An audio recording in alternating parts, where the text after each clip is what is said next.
Pertanyaan sekarang, saya yakin Tuhan saya Allah, tapi Allah nggak kelihatan.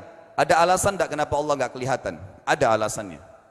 Anda tanamkan baik-baik, ini masalah akidah yang paling penting. أمي كم أهواها أشتاق لمرآها وأحن لألقاها وأقبل يمناها. Kata Nabi, atau disebutkan dalam banyak riwayat, bahwasanya nabi-nabi pun belum pernah ada nabi yang lihat Allah, termasuk Nabi Muhammad SAW. Kita ambil dalilnya dalam hadis Bukhari. Waktu Nabi SAW pulang dari Isra Mi'raj, jemaah sekalian, Aisyah bertanya radhiyallahu anha, berkata, istri beliau, ya Rasulullah, hal tara rabbak? Apakah anda waktu Mi'raj ke langit, terima perintah sholat, sempat lihat Tuhan anda enggak? Lihat enggak Allah itu bagaimana? Apa jawaban Nabi SAW? Nurun ala nur anna arah. Allah itu cahaya, di atas cahaya, terang sekali. Bagaimana saya bisa melihatnya? Artinya Nabi SAW mengatakan, saya sendiri belum pernah lihat bagaimana itu Allah. Contoh sebelumnya Nabi Musa alaihissalam. Nabi Musa waktu menerima wahyu Taurat, itu selama 40 hari, turun Taurat lengkap. Al-Quran 23 tahun baru lengkap. Kalau Taurat 40 hari, nunggu di gunung Tursina. Tursina sebuah wilayah di Mesir sekarang. Itu banyak gunung-gunung batu, ada satu gunung batu yang tinggi, Nabi Musa nunggu di situ. Setiap hari Jibril datang turunin surah, turunin ayat gitu. Setelah berlalu 37 hari dari 40 hari menunggu Taurat turun, Nabi Musa alaihissalam tiba-tiba bertanya kepada Allah, mengatakan begini dalam Al-Quran, A'udzubillahi minasyaitonir rajim, Rabbi arini anzur ilaik. Wahai Tuhanku, izinkan aku melihatmu. Aku beriman kau ada ya Allah, tapi aku ingin lihat kau bagaimana. Allah menjawab, tidak mau mengecewakan Nabi Musa. Sebagai manusia Allah mengatakan, lan tarani. Perlu anda tahu dalam bahasa Arab jemaah sekalian ada 3 kosakata la, tidak yang berarti tidak. Ada la biasa artinya tidak, ada lam dengan mim, lam artinya tidak pernah, ada lam dengan nun, lan artinya tidak akan pernah. Allah mengatakan apa? Lan tarani, kau tidak akan mampu melihatku hai Musa. Tapi Allah nggak mau kecewain Musa. Ternyata Musa selama 37 hari jemaah sekalian kagum-kagum lihat gunung-gunung batu di situ. Pergantian siang malam, burung-burung yang terbang, air yang mengalir di lereng-lereng gunung. Lalu dia mengatakan, Allah mengatakan apa? Walakin unzur ilal jabal fa in istaqarra makanahu fasawfa tarani. Coba kamu lihat gunung-gunung batu di sekitarmu hai Musa. Kalau mereka bisa menampung kedatanganku, kata Allah, kau akan bisa melihatku. Apa yang terjadi? Allah lanjutkan, falamma tajalla rabbuhu lil jabal. Waktu Allah baru niat mau datang, belum datang, ja'alahu dakka. Semua gunung batu itu hancur lebur, tidak mampu menampung kedatangan Allah. Wa kharra Musa sa'iqa. Lalu Musa pingsan tiba-tiba. Waktu Nabi Musa bangun, langsung ucapkan kalimat, amantu billah. Saya beriman pada Allah. Berarti fakta lapangan, nabi-nabi aja belum pernah lihat Allah. Masih pertanyaan lagi jemaah sekalian, kenapa Allah nggak bisa kelihatan? Saya akan jawab dan tolong ini jadikan sebagai pegangan hidup. Ini landasan akidah kita. Kata para ulama, karena anda kalau sholat, anda mengucapkan satu kalimat yang merupakan jawabannya. Allahu Akbar. Allah Maha Besar. Akbar adalah siga mubalaghah dalam Islam. Sesuatu yang melampaui batas, Maha Besar. Kita terangkan. Kata Nabi SAW, perumpamaan bumi yang kalian tinggali ini dibanding dengan langit pertama di atas kepala kalian, ada 7 lapis langit. Allah mengatakan sab'an shidada, 7 lapis langit yang kokoh. Alladzi khalaqa sab'a samawatin tibaqa, yang menciptakan langit tibaqa bersusun 1, 2, 3, 4, 5, 6, 7. Allah di atas langit ke-7.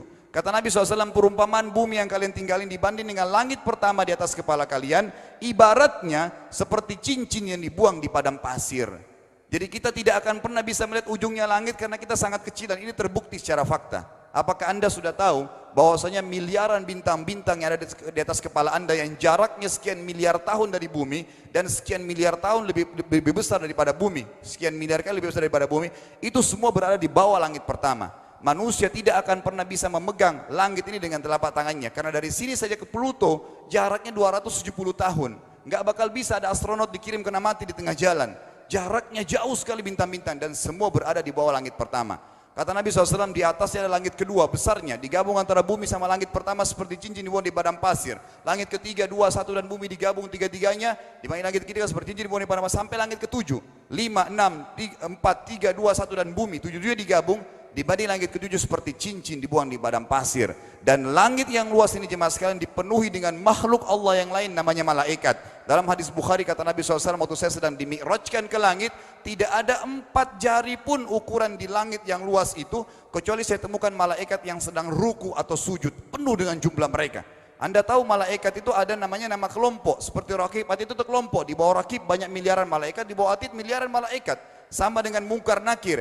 Ada memang nama kelompok. Makanya kalau manusia 5 miliar, Raqib Atidnya 10 miliar. Raqib Atidnya 10 miliar. Lalu kata Nabi SAW, di atas langit ketujuh ada Sidratil Muntaha. Besarnya digabung antara 7 lapis langit dan bumi. 8 hanya seperti cincin di bawah di padang pasir. Di atas Sidratil Muntaha ada sebuah lautan yang Allah ciptakan. Lautan itu besarnya digabung antara Sidratil Muntaha, 7 lapis langit dan bumi. 8, 9-9-nya seperti cincin dibuang di padang pasir. Makanya kalau Anda baca Quran, Anda baca ayat wa kana arsyu 'alal ma', singgasana Allah di atas air. Ini maknanya.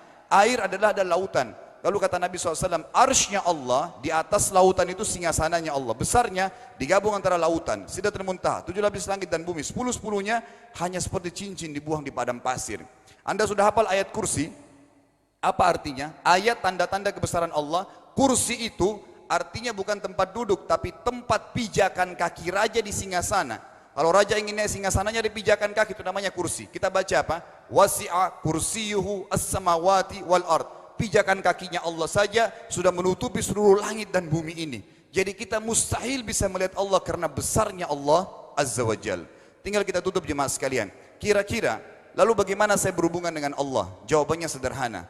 Anda lingkari namanya Allah, ini Tuhan kita. Yang menyembah selain Allah kafir, yang mempartisipasikan Allah dengan makhluknya, masih sembah berhala, kuburan, jimat, namanya syirik. Dua-dua enggak boleh.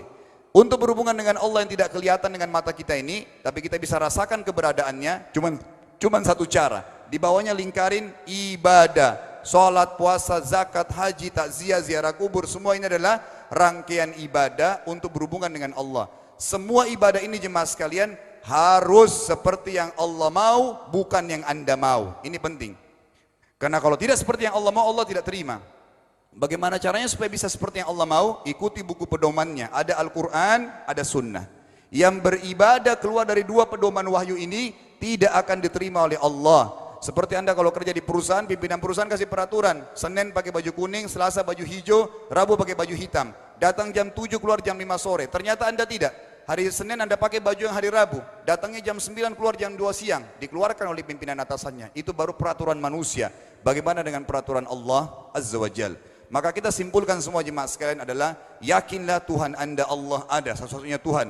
Kalau Anda sedang sakit, yang ciptakan Anda Allah, yang ciptakan penyakit Allah, yang menciptakan kesembuhannya Allah. Kalau kita sedang musibah sama, kalau kita sudah senang juga sama. Semoga Allah SWT menjadikan kita orang-orang yang senantiasa beriman padanya dan juga selalu berteguh dalam keimanan tersebut serta mengikuti syariat dan hukumnya.